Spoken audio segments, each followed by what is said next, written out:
고린도전서 1장입니다. 고린도전서. 자, 고린도전서 1장 4절로 7절까지 보겠습니다.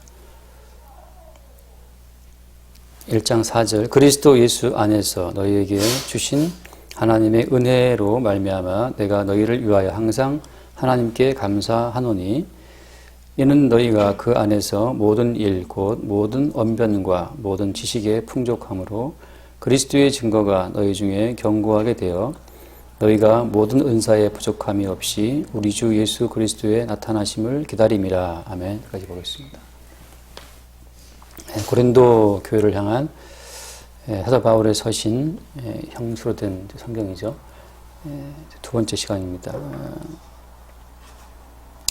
우리가 이제 교회, 고린도 교회라고 할 때 교회라고 하는 것이 무엇인가?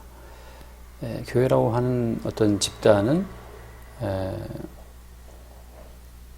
세상이 봤을 때 교회라고 하는 것은 좀 이제 비밀스러운 집단입니다.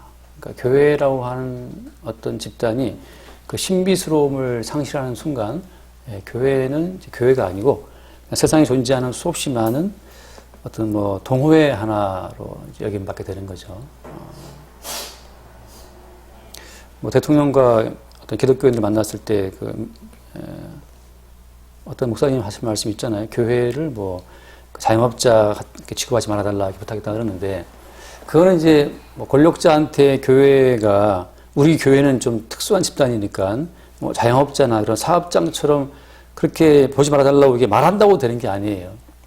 교회는 뭔가 그 세상이 봤을 때 교회는 아주 그 신비스러운 어떤 요소가 있습니다. 비밀스러운 요소가 있죠. 그 신비와 비밀을 잃어버리는 순간 교회는 그냥 맛을 잃은 소금처럼 그냥 밟히는 거죠. 그들이 봤을 때 교회는 뭐 아무런 차이가 없어요. 그들의 집단과 뭐 산악 동호회 그 바이크 동호회나 뭐 똑같은 취급받는 거죠. 그래서 예를 들면 이제 이스라엘이 구약의 이스라엘이라고 하는 그 나라는 좀 신비스러운 나라였죠. 왜 신비스럽습니까? 근데 홍해를 건넜다. 이거 뭐 신비스럽잖아요. 광야 40년을 지나왔다. 이게 신비스럽거든요. 근데 이스라엘은 무기도 없고 특별한 장군도 없어요. 어떤 군사 체계도 없는데 싸웠다 하면 이기는 거죠. 그러니까 군사 체계 없이 어떤 정치 체제 없이 어떤 제사장 중심으로 늘 이렇게 제사하면서 광야를 지나고 가나안 땅을 점령한 민족이잖아요. 그러니까 이 세상의 어떤 논리로 이 세상의 힘과 군사력 그런 권력 그런 단단한 어떤 결속력 그런 것으로 국가를 세워갈 때 이스라엘은 이상한 방식으로 국가가 세워지고 운영이 되고 왔단 말이죠. 그래서 이방인들 봤을 때 이스라엘은 뭐냐 말이에요. 그 이스라엘 자체가 주는 신비스러움이 있죠. 마치 그런 것처럼 교회라고 하는 집단은 가지고 신비스러운 집단입니다. 그래서 아나니아와 삽비라 같은 사람이 헌금을 했으나 오히려 죽임을 당하잖아요. 세상 동호회나 세상의 집단 같은 뭐 그런 경우에는 돈을 내면 기부를 하면 더 인정받게 되어 있는데 그 아나니아와 삽비라는 기부를 하고 오히려 죽임을 당했어요. 그러니까 이제 그들이 봤을 때 이방인들이 봤을 때 교회 밖에서 봤을 때는 그 교회가 뭐냐 도대체 교회가 뭔데 아니 땅 팔아서 헌금한 사람이 오히려 죽임을 당하냐 그 교회라는 곳에서 그러니까 뭔가 이게 앞뒤가 안 맞는 뭔가가 벌어지는 사건 그게 이제 교회 속에서 벌어진다고 하는 거죠. 그런 건 뭔가 그 이방인들의 세상적인 사고방식으로 그들의 관습이나 인습으로 납득이 안 가는 사건들이 막 팍팍 벌어지는 것이 이제 교회라고 하는 거죠. 그래서 교회는 도대체 뭐냐 저거. 코로나가 왔다. 다 일제 교회 중지. 그럼 뭐 코로나 때문에 식당 문 닫는 거나 교회 문 닫는 거나 뭐 차이가 없잖아요. 그러니까 교회가 아무리 뭐 우리는 다르다라고 이렇게 말을 해도 세상이 바라볼 때는 뭐 다르긴 뭐가 달라. 니들은 뭐 코로나 걸리면 안 죽냐 말이죠. 그 아무런 차이가 없어요. 그러니까 교회의 어떤 신비스러움이라고 하는 것이 없죠. 그러니까 교회가 교회의 어떤 신비스러움을 잃어버리는 순간 교회라고 하는 어떤 그 정체성 자체는 이방인들이 봤을 때 뭐 세상과 다를 바 없는 그런 집단으로 이제 취급받게 되는 겁니다. 그렇다고 해서 이제 교회가 스스로 어떤 자의적으로 그 이방 문화와 다른 독특한 문화를 만들어낸다? 그것도 또 말이 안 되는 거예요.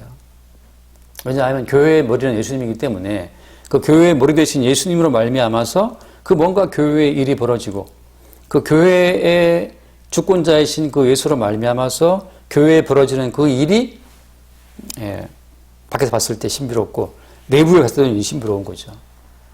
초대교회 교인들이 봤을 때 베드로 앞에서 아나니아와 삽비라가 그 땅판 헌금을 하고서 죽임 당하는 그 사건 자체는 교회 내부에도 무지무지한 이게 충격이죠. 뭐 기준이 뭐야 이거? 기준이 뭐길래 아니 땅을 팔아 바쳤는데 왜 죽임을 당하냐고. 부부가 한달 한시에. 한시는 아니죠. 아무튼 이 어떤 시간차를 두고 말이죠. 그래서 교회가 교회의 어떤 신비스러움을 스스로 만들어내는 것도 그것도 하나의 이제 위장이죠. 위장. 그러니까 마치 교회가 목사님들이 가운을 입고 성가대에 가운을 입고 파이프 오르간 뭐 꽝 치면서 이렇게 신비스러운 분위기를 연출한다고 해서 야 교회 신비스럽다. 그거는 아니라는 거예요. 연출된 신비스러움은 그건 아무짝에 쓸모 없습니다. 그건 사람을 속이는 거죠. 오히려. 사람의 감각을 속이는 거예요. 연출된 그 신비스러운 분위기로 인해서. 그 파이프 오르간 뭐 수백억짜리 한번 꽝 치면 정말 사람들의 이 심장이 뭐 떨린다면서요. 뭔가 이 배를 흘려 들어오는 그 묵직한 울림 때문에 뭔가 이렇게 절로 이렇게 경건해지는 이렇게 딱 고개가 숙여지는 뭔가가 있다 그러는 거 아니에요. 그 연출된 신비스러움이 과연 신비스러움이냐? 그건 뭐 어디나 있습니다. 히틀러가 자기 뭐 집무실을 지었을 때 높이도 무척 높게 그 한참 복도가 뭐 400m인가 복도를 걸어가야만 그 끝에 총통 집무실이 있다는 거 아니에요. 웬만한 외국 사람들이 와서 그 400m가 되는 그 총통 집무실 복도를 걸어가는 중에 이미 기가 다 누른다는 거 아니에요. 그 높은 천정과 넓은 그 포국된 그 긴 복도 따라가면서 거기 있는 그 어마어마한 그림 조각들을 보면서 그냥 이렇게 사람이 쪼그라드는 거예요. 그 연출된 신비스러움이라고 하는 건 사람을 속이는 거죠.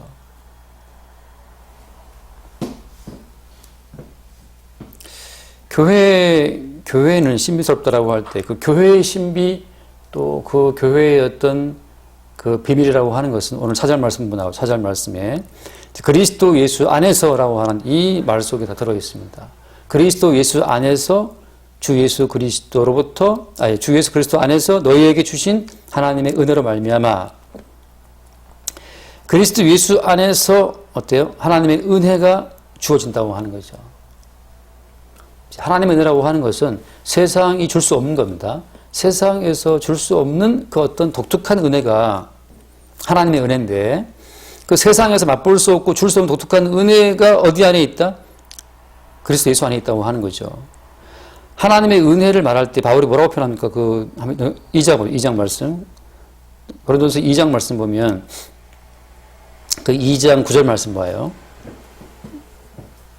2장 9절 기록된 바 하나님이 자기를 사랑하는 자들을 위하여 예비하신 모든 것은 눈으로 보지 못하고 귀로 듣지 못하고 사람의 마음으로 생각하지도 못하였던 것 같으니라. 하나님이 주시는 그 은혜라고 하는 것은 이 세상에서 생각하거나 뭐 들어본 적도 없고 본 적도 없는 그런 은혜라고 하는 거죠. 그러니까 세상에서 상상 가능한 것은 그 은혜가 아니에요. 담배를 끊었다. 그 은혜가 글쎄 그걸 은혜로 할 수 있겠습니까? 담배 끊는 거야 뭐 좀 앞에가 안 좋아. 그럼 다 끊죠. 그럴 수 있죠. 술 끊는다. 술도 뭐 의사한테 경고받으면 끊을 수 있습니다. 그런 거 세상에서 들어본 적이 있거나 본 적이 있거나 생각한 적이 있어. 상상 가능해. 이건 은혜가 아니에요. 은혜라고 하는 것은 그 나의 전체 존재 자체를 이렇게 배척하면서 다가오기 때문에 내가 아는 전체 세계를 다 깔아뭉개면서 오기 때문에 이건 존재 자체가 깨뜨려지고 다시 태어나는 어떤 그 희열이 그 속에 들어있는 거죠. 아까 드린 말씀처럼 아나니아와 삽비라가 얼마나 귀한 땅이에요. 그 땅을 팔아서 그 땅 판값을 바쳤는데 죽었어요. 이건 교회 내부의 사람들의 심장을 정말 서늘하게 하는 놀라운 사건이죠. 이제 감히 누가 땅을 팔았다고 땅을 팔아서 바칠 수 있겠습니까? 감히. 섣불렸다간 죽는데 그 땅 판값 얼마를 감췄다고 드러나는 그 순간에 얼마나 많은 사람들의 심장이 뜨끔했겠어요. 세상이 생각하는 것은 인간의 행함에 따라서 보상이 주어지는 거잖아요. 세상에 생각할 수 있는 것은 내가 노력한 만큼 받는 것, 그게 세상에 생각하는 어떤 가치관이죠. 하나님의 은혜라고 하는 것은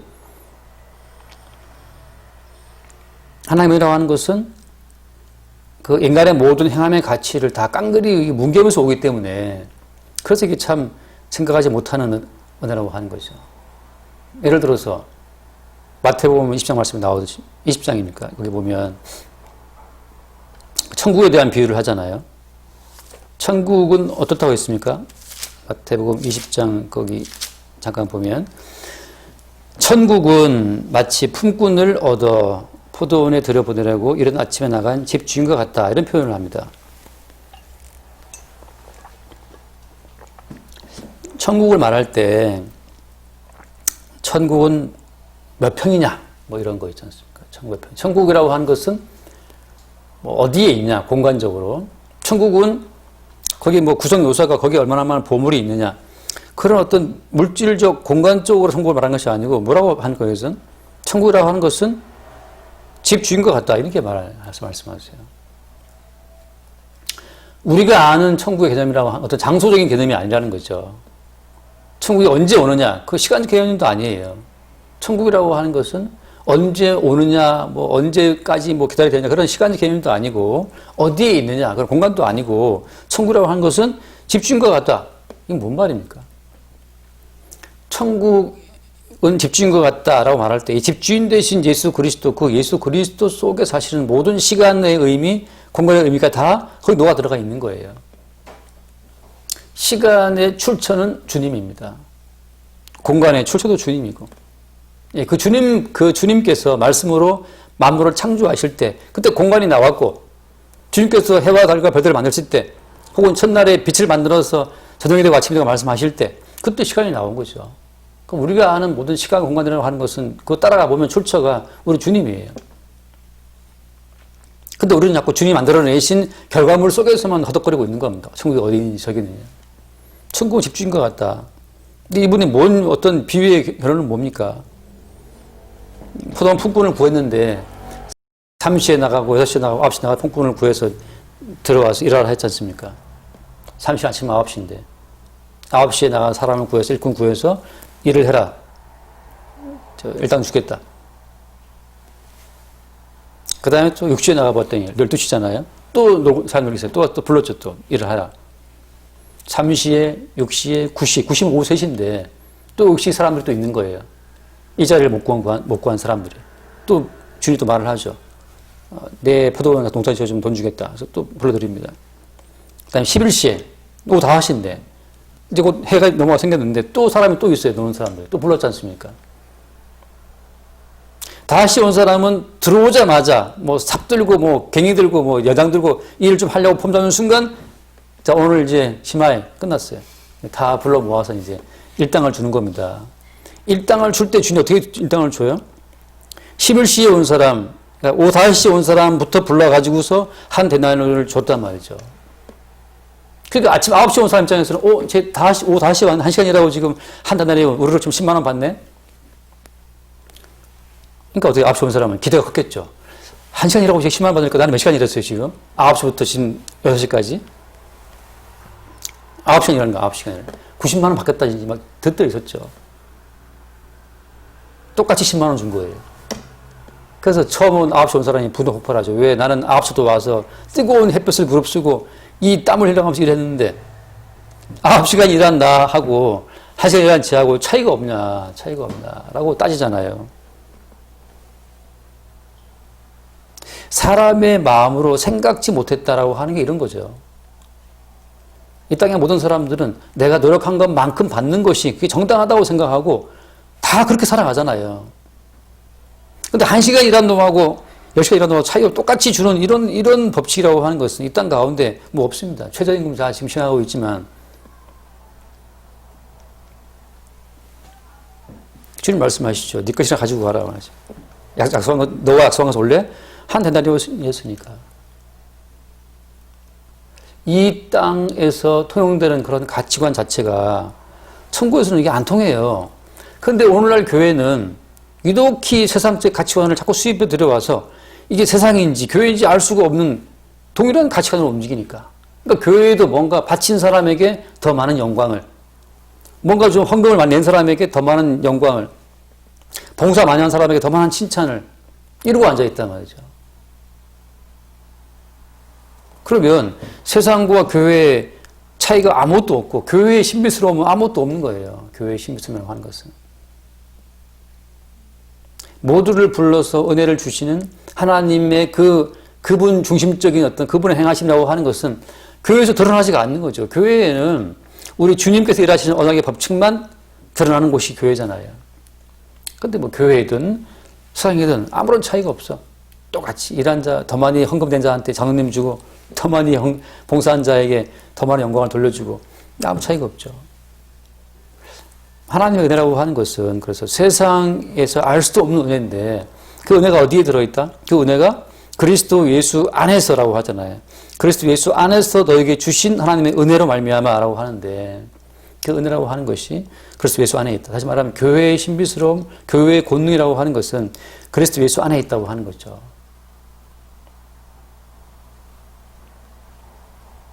그래서 항상 감사한다 그러는데 그 다음 말씀 보세요. 4장 1장 5절에 1장 5절 말씀 보면 너희가 그 안에서 모든 일, 곧 모든 언변과 모든 지식의 풍족함으로 그리스도의 증거가 너희 중에 견고하게 되어 너희가 모든 은사에 부족함이 없이 우리 주 예수 그리스도의 나타나심을 기다립니다. 이게 지금 문장이 길지만 마지막에 어디로 더 모아집니까? 이는 너희가 뭐 풍족하고 뭐 견고하게 되어서 부족함이 없이 그다음 어떻게 되어 있어요? 주 예수 그리스도의 나타나심을 기다린다. 은사도 많고 지식도 풍족하고 증거도 견고하게 되고 은사 부족함이 없고 근데 다 그 상태에서 어때요? 결론은 우리 주 예수 그리스도의 나타나심을 기다린다라고 다 모아지죠. 그리스도 예수 안에서 주어진 은혜라고 하는 것은 다 어디로 회귀한다?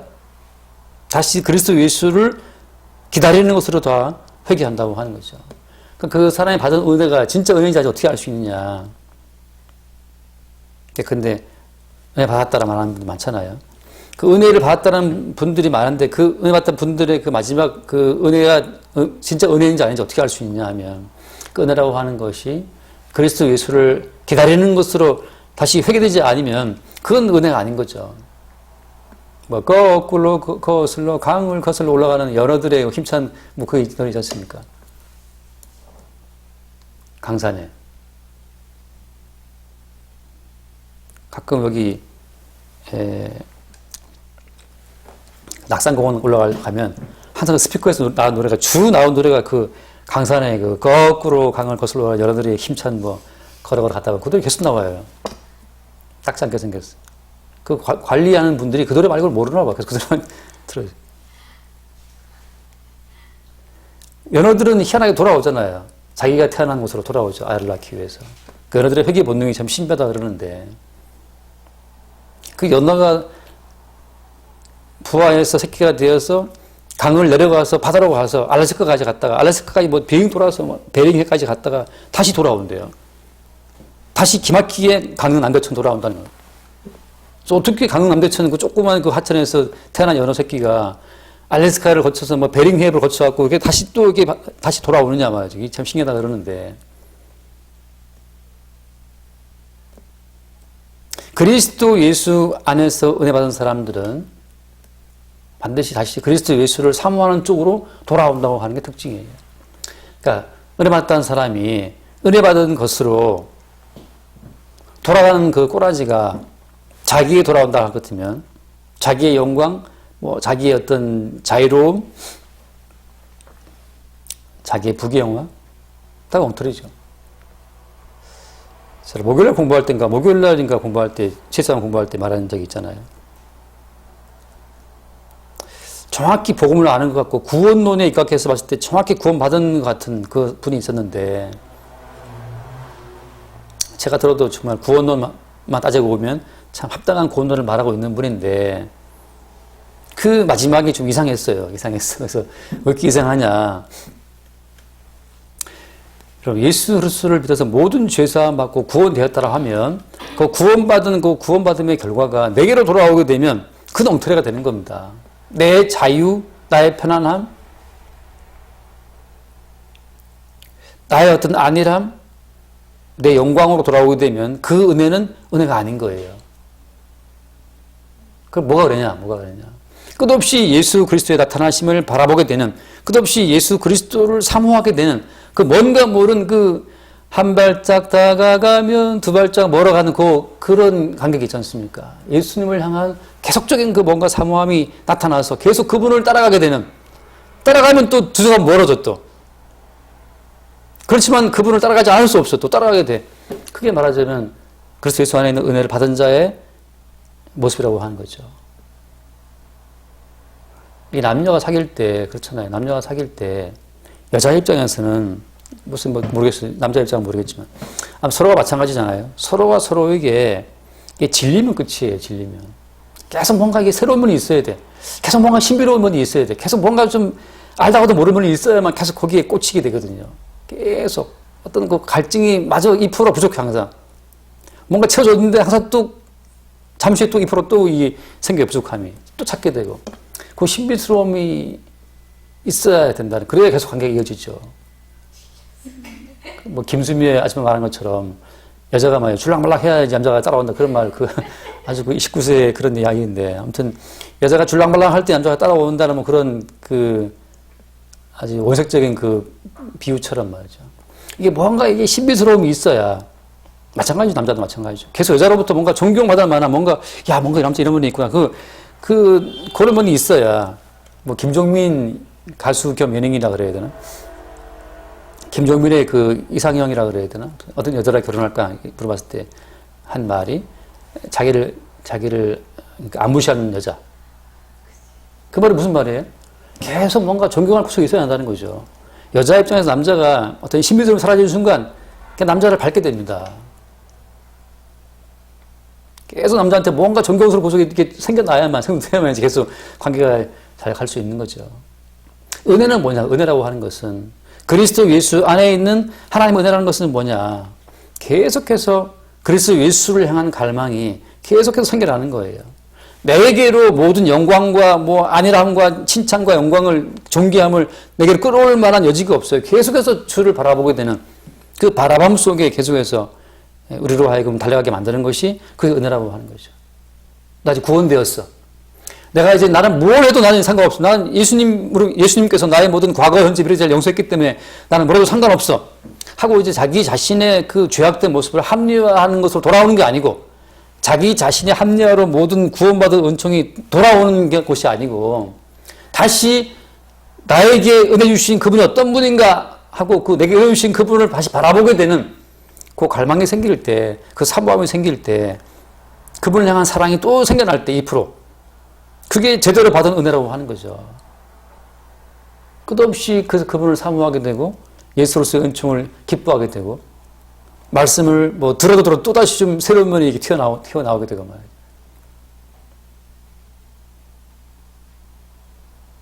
그런 맛이 있어요. 또 말씀드렸죠. 말씀드렸는데 똑같아요. 어제나 내리나 똑같다. 제가 똑같다고 늘 말을 하지만 늘 똑같게 정말 듣는 사람들은 정말 그분들은 문제가 심각한 분들입니다. 똑같은 말 같은데도 그 속에서 새롭게 다가오는 게 없는 사람은 더 이상 저랑 관계하는 아무 이유가 없죠. 그 사람 말하는 그냥 똑같은 소리, 지겨워, 딱 그러면 더 이상 관계할 이유가 없어요. 그럼 이제 바이바이인데 굿바이 해야지, 굿바이. 배드바이 말고 굿바이 가야 됩니다. 성경 66권 똑같아요. 이 성경을 가지고 2000년 동안 파헤쳐 왔잖아요, 사람들이. 근데 뭔가 볼 때마다 나에게 새로운 깨달음, 내 자아를 박살내고 말이죠. 그러니까 내가 이미 알고 있던 내 자아를 완전히 깨트려주고 새로운 자아로 형성시켜주는 그 어떤 속 시원한 어떤 그 변화. 이 변화라고 하는 것이 어제의 나의 덧된 변화가 아니에요. 이거 낡은 거잖아요. 낡은 옷 있는데 또 막 깨면서 기우면 기분 좋습니까? 낡은 옷 가가면 그 초록 박스에 버려버리고 새 옷 딱 사서 입을 때 그때 기분 좋은 것처럼, 어제의 나는 이미 날아가고 그건 깨트려진다고 박살날 나예요. 그건 아무것도 아닌 거라. 새로운 나로 딱 입을 때 주께서 만드신 새로운 피조물로 자신을 바라보게 될 때, 그때 그 어떤 삶의 경쾌함이 있고 유쾌함이 있는 거죠. 통쾌함이 있는 거죠. 그런 즐거움으로 예수님께서 우리를 따라오게 하시는 겁니다. 그래서 교회의 신비라고 하는 것은 뭐냐 따지고 보면 예수님의 신비예요. 그 예수님을 계속 새롭게 발견하는 그 재미로 예수를 따라가는 자들이 모인 집단이 교회인데, 그 교회는 예수님을 사모하는 것 때문에 세상이 봤을 때 조금 나사빠진 또라이들의 모임이 될 수도 있다 이 말이죠. 종교적인 행사를 위한 모임? 그건 아무것도 아닙니다, 사실은. 자기 신념이죠. 그건 말고 예수 그리스도를 알아가는 그 즐거움, 혹은 예수님에 대한 갈망, 아무리 많은 걸 해봤자 결국은 뭔가 어떤 갈망 때문에 술 마시고 춤을 추고 뭐 해봤지만 결국은 어디로 가요? 그 걔가 자 떠나자 고래 잡으러 하고 가잖아요. 고래 잡으러. 그런 것처럼 이 성도 입장에서는 뭘 하면 결국 결론적으로는 이게 모든 것이 허무하고 이게 아무것도 아닌 걸 알게 되면서 결국 다시 그 예수 그리스도를 향한 사명으로 돌아오게 되는 그 자체가 그게 은혜가 있다는 증거가 되는 겁니다. 그리스도, 우리 주 예수 그리스도의 나타나심을 기다린다. 그분을 향한 기다림, 그것이 그리스도 예수 안에서 받은 은혜의 증거라고 하는 거죠. 은혜 받았다. 나랑 뭐 은혜 많이 받았다 그러는데, 은혜 받았다는 그 결론 자체를 봤을 때, 그래서 뭐, 은혜 받았다고 말하는 결론 자체가 자기의 구원을 그냥 확신하는 것으로 끝난다거나, 그건 구원파입니다. 은혜 받았어. 나 구원 받았어, 이제. 나 구원되었네. 거기서 머물게 되면 그게 구원파예요. 이제 구원 내가 받았으니까, 이제 내가 확실히 천국도 알았으니까, 이제 내가 뭐라도 아무 상관없잖아요. 근데 구원 받았다고 하는 그 구원 받음이 그 다음날 왕창 깨지는 사건에 벌어져서 내가 진짜 구원 받은 건지 아닌 건지 모르는 상태까지 가게 되면 다시금 우리는 예수에 대한 목마름이 생기게 되겠죠. 그 뭔가 알지 못하는 그 사모함, 그 갈급함으로 예수를 따라가게 되는 그것이 우리 안에 오신 은혜의 어떤 역사라고 하는 거죠. 그 은혜가 있느냐라고 하는 거죠. 은혜가 있느냐. 그 은혜 속에 들어가게 되면 자기 행위의 가치를 두고 10시간 일했으니까 10시간 달라고 말하는 그거 자체가 얼마나 어리석은 것인지 본다고 하는 거죠. 아까 드린 말씀처럼 로또 1등 되고 나서 병원에 들어 누워서 콧줄 끼워서 콧줄로 그 음식을 받아 먹고 있다면 그게 무슨 의미가 있냐 말이죠. 로또 안 되고 맛있게 아침 짝짝거리면서 밥 먹고 말이죠. 밥 먹을 때 소리를 내야 맛있는데 식사하고 커피 한 잔 후루룩 마시고 막 하면서 이렇게 할 때 그런 재미가 있으면 로또 1등 저리 가라 할 정도의 행복이 있단 말이죠. 그리스도 예수 안에서 주신 은혜라는 것은 뭐냐 하면 삶의 매 순간순간을 이어서 아니라 순간을 이렇게 잘라서 매 순간순간마다 새로운 어떤 픽셀이라 하잖아요. TV. 새로운 픽셀로 딱 이게 꽂아진 거예요. 우리가 컴퓨터 그림 보게 되면 뭐 예쁜 그림이 다 나오지만 그걸 확대해 가보면 눈에 안 보이는 작은 픽셀로 이루어져 있잖아요. 뭐 TV 같은 경우에. 그래서 어떤 사람 어떤 교회 가보면 예수님 그림이 있어요. 가서 보니까 거기에 그 전체 교인 사진을 다 찍어가지고 요만하게 이게 축소해가지고 사진을 다 박아놓은 거예요. 가보면 위에 다 사진이 있어요. 그래서 보면 다 예수님 얼굴이야. 가보면 거기에 무수히 많은 그 교인들 얼굴이 다 이게 박혀 있더라고요. 거기 한 몇천 명 되니까 그럴 수 있죠. 우리도 할 수 있지만 우리는 머리에서 다 보이겠지. 저기 누구 얼굴이 다 보이겠어. 멋대로 안 되니까. 은혜란 뭐냐? 은혜라고 하는 것은 삶의 단위를 원자처럼 쪼갠다 하더라도 그 원자 하나하나마다 전부 다 거기에 예수 그리스도의 은혜가 다 박혀 있는 것이 거기 픽셀처럼 작은 삶의 단위마다 예수의 은총으로 만들어졌다고 하는 것을 고백하게 되는 것으로 연결되어 있는 것이 성도의 인생이라고 하는 거죠. 아까 교동 말씀처럼 찬송가였죠. 땅에 나는 모든 것 하나님 은혜라 하잖아요. 땅에 나는 모든 것 하나님의 은혜니. 땅에 나는 모든 것이 하나님 은혜라고 이해할 수 있습니까? 농부가 땀 흘려 씨앗을 심고 뿌려서 가을에 거두는 거 아니에요? 오직 농부의 어떤 노고와 수고만 우리는 칭송하죠. 봄이면 씨앗 뿌려, 가을이면 추수해서 겨울에 행복하네. 오직 씨를 뿌리고 농사 짓고 가을에 추수한 농부의 어떤 것만 우리는 주목하잖아요. 근데 창세기 말씀 보세요. 거기 뭐라고 되어 있어요? 8장에. 창세기 8장 말씀 보면 하나님께서 정결한 제물의 그 번제, 그 희생의 그 향기를 희망하시고 땅을 축복하시죠. 이 땅 위에 봄과 여름과 가을과 겨울이 반복되고 심음과 거둠이 반복된다고 말씀하시잖아요. 농부의 노력으로 농사가 되는 것이 아니고 심고 거두게 하시는 하나님의 은혜가 있는데 그 은혜가 어디에 주어지더라? 정결한 제물의 희생에 근거한 하나님의 은혜로 말미암아서 심고 거두는 작용이 가능해지는 거예요. 그렇게 인생을 보게 되면 우리 인생의 모든 순간순간 눈 한번 깜빡거림조차도 어때요? 이게 다 주의 은총으로 눈 한번 깜빡이 가능하다고 하는 거죠. 침샘 나오는 거 이것도 은총으로 가능하다고 하는 거예요. 전에 드린 말씀처럼 그 전에 있던 교회에 그 공사로 와서는 집사님 한 분 이렇게 볼이 부어있어. 왜 이렇게 볼이 부어있냐? 이게 치료가 안 된다는 거죠. 여기 침샘이 하나 막혔는데 그 막힌 침샘 때문에 계속 이게 안에서 이게 부풀어 오르는 거예요. 저는 그분 이야기를 보고 참 신기하도다. 여기 무수히 많은 침샘이 있는데 그 침샘 가운데 몇 개가 막히는 순간 이 침샘이 분비가 안 돼서 여기 부풀어 오르는 거예요. 침 흘린다고 하는 거.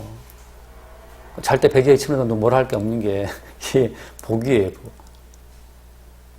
그리스도 예수 안에서 하나님의 은혜로 말미암아 자기 인생을 보게 되는 사람은 모든 인생의 픽셀마다 거기에 다 주의 은총의 결과라고 하는 것이 다 박혀있다고 하는 거죠. 그때 나온 바울의 말이 뭐냐? 나 된 것은 하나님의 은혜다. 그 말 나오는 겁니다. 교회는 뭐냐? 교회라고 하는 것은 사소한 것 하나까지 전부 다 모든 것이 그리스도 예수 안에 있는 은혜라고 하는 것을 고백하는 자들이 모인 집단이 교회예요. 그런 자들이 인간의 노동의 가치를 신성하지 않은 세상하고 같이 함께 할 수 있겠습니까? 그들은 말하기를 내가 노동하고 내가 조심하고 내가 조심을 해야 코로나 바이러스 안 걸리지. 조심을 해야 안 걸리지가 아니죠. 그건 이 땅에 와서 말하는 인간의 행위가 원인이 되어서 어떤 결실을 걸 수 있다고 말하는 세상의 논리고 성경에서 뭘 말하는 겁니까? 모든 원인은 주님이에요. 정결한 제물의 그 번제의 향기를 희망하시고 복을 주신 하나님의 은총처럼 성도의 모든 삶 전체는 은총의 결과물이라고 하는 거죠.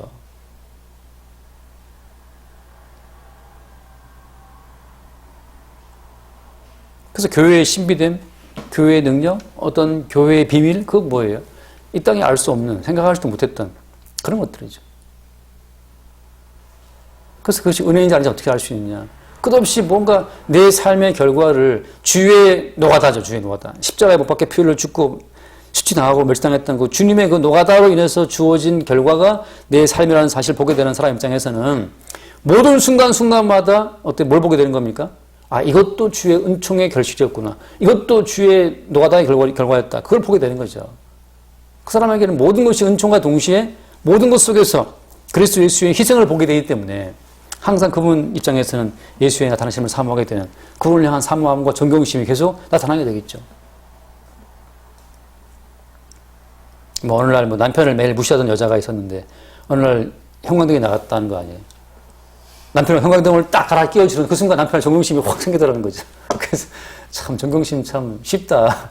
어떻게 보면 굉장히 쉬워요, 존경심. 그렇게 뭔가 존경심이 막 이렇게 새록새록 뭔가 올라올 때 작은 순간만 그때 계속 그 관계가 형성이 되는 거지. 이게 365일을 살아도 존경할 속에 아무것도 없고 매일 매 순간이 꼴 보기 싫으면 갈라서야죠. 어떻게 삽니까?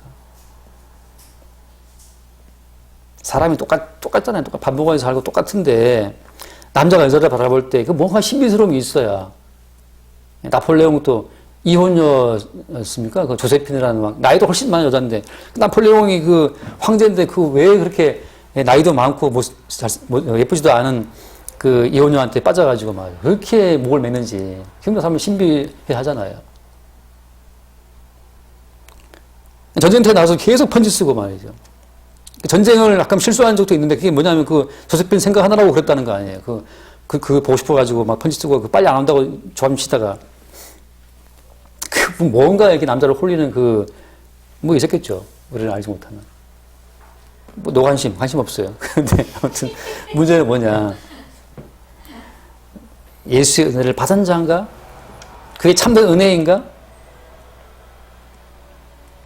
은혜 받은 자는 다 구원되었어, 이제.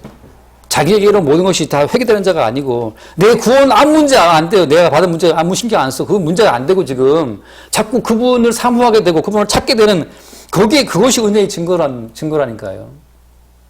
남편을 결혼해서 남편이 이제 남편 연봉이 뭐 3억 4억 됐어요. 난 됐어요. 난 끝났어요. 난 이제 뭐 결혼한 여자가 말이죠. 그 매일 가서 뭐 쇼핑하고 매일 가서 뭐 사우나하고 뭐 또 뭐 있습니까? 매일 가서 뭐 할 거 없나? 예? 네, 골프 치고 말이죠. 매일 가서 뭐 손톱 다듬고 뭐 발톱 다듬고 했다고 칩시다. 그 관계 오래 못 갑니다. 연봉 10억이 문제가 아니야. 계속해서 그 남자를 향한 존경과 사랑과 그 뭔가가 생겨야만 관계가 유지되는 거지. 똑같습니다. 남자 마찬가지, 남자도 마찬가지죠. 10억 줬더니만 거기서 빠져갖고 허석거리고 있어. 10억 속에서. 매력이 순간 떨어져 버립니다. 아, 저거 되게 쉽네, 여자가. 돈 10억 주면 나가 떨어지니. 이 10억이 아무것도 아니야. 라고 던질 수 있는, 거기에 매력이 있는 거죠. 10억에 빠져갖고 그냥 거기 10억에 묻혀서 그냥 허우적거리고 있으면 남자 입장에서는 저거 돈 보고 결혼했구나, 알죠. 안 해봐서 모르겠지만 아무튼 제가 생각할 때 그렇습니다. 아무튼 이 고린도 교회라고 하는 것은 고린도 교회에 이게 뭐 은사도 많이 풍족하고 또 탈도 많았지만 문제는 뭡니까? 그리스도 예수를 사모하는 그 사모함이 있느냐? 그게 문제예요. 모든 허물은 다 용서가 됩니다. 그러나 그리스도 예수를 향한 사모함이 없다. 이거 용서가 안 되는 거예요. 그래서 바울이 고린도 끝날 때 뭐라고 말합니까? 고린도 15장. 그거 마칩니다. 고린도 15장. 고린도 전서 16장. 16장 22절 말씀 봅시다. 16장 22절. 나 바울은 친필로 너에게 문안하노니 만일 누구든지 주를 사랑하지 아니하면 저주를 받을지어다. 이게 끝이에요. 흠이 있고 문제가 있다. 그거 아무 문제 안 됩니다. 예수 그리스도의 보혈의 피는 그걸 다 용서하시죠. 문제는 뭡니까? 그리스도 예수를 향한 사모함이 없다. 사랑함이 없다. 그건 신부가 아닌 거예요. 그 짱인 거예요. 내가 10억을 줬어, 와이프한테. 와이프가 10억 받고서 좋아서 그냥 골프 치러 가고 뭐 차 좋은 거 빼고 말이죠. 막 돌아다니고 있어요. 남편을 향한 사모함이 없어. 끝이죠. 10억 먹고 떨어져라 그래. 그 끝이에요. 제가 어디서 잠깐 글을 봤는데 잊어버렸지만 아무튼 간에 우리나라 여자가 뭐 일본 사람하고 결혼했는데 무지무지 뭐 재벌이랍니다. 우리나라 뭐 미스 코리아 출신인가 어쩐가. 근데 결국 결혼한 지 1년 만에 이혼했어요. 근데 워낙 그 남자가 선물을 할 때마다 그냥 그 선물이 뭐 몇 억짜리, 몇십억짜리 선물을 줘가지고 이혼할 때 이자를 청구를 조치 안 했대, 그 여자가. 뭐 선물하고 집을 사주고 한 칸. 한 칸이 아니죠. 집도 뭐 어리란 빌딩 사주고. 그러니까 받은 빌딩, 받은 차, 뭐 보석 너무 많기 때문에 굳이 1년 살고 이자료를 말할 엄두가 안 나더라는 거죠. 그래서 그냥 산다 그래요.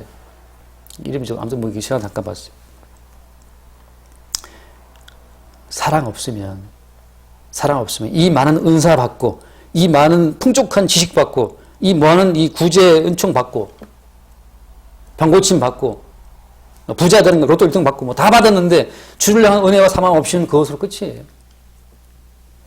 성도가 죄사함 받았다, 각종 은사 받았다, 은혜 받았다, 뭐 병고침 은사 받았다, 뭐 돈도 많이 받았다, 자식법 받았다 한다 하더라도 마지막 순간 그리스도 예수를 향한 사모함이 없다, 끝입니다. 그냥 그거 다 가지고 그냥 그걸 끝 헤어져 이거죠. 그거 안고 지옥 가는 거예요. 주 예수 그리스도 안에서 주어지는 그 은혜는 뭐냐? 끝없이 예수를 향한 사모함으로 그분을 향한 갈망으로 드러난다고 하는 거죠. 그러니까 누가 나 뭐 저 사람 받았다라고 그것을 됐다고 생각하는 그 구원파류의 믿음 그게 엉터리인 거 마귀한테 속고 있는 겁니다. 참된 은혜는 늘 새롭게 주를 향한 사모함이 생기고 그 주를 향한 사랑으로 말미암아서 내 삶 전체 모든 픽셀마다 거기에 다 예수님의 노고와 피의 희생이 스며있다는 사실로 자기 인생을 보게 되는 그 순간순간들이 성도에게는 기쁨이 되고 또 삶의 새로운 희열의 순간이 되는 거죠. 그런 은총이 항상 우리에게 있기를 바랍니다. 기도하겠습니다.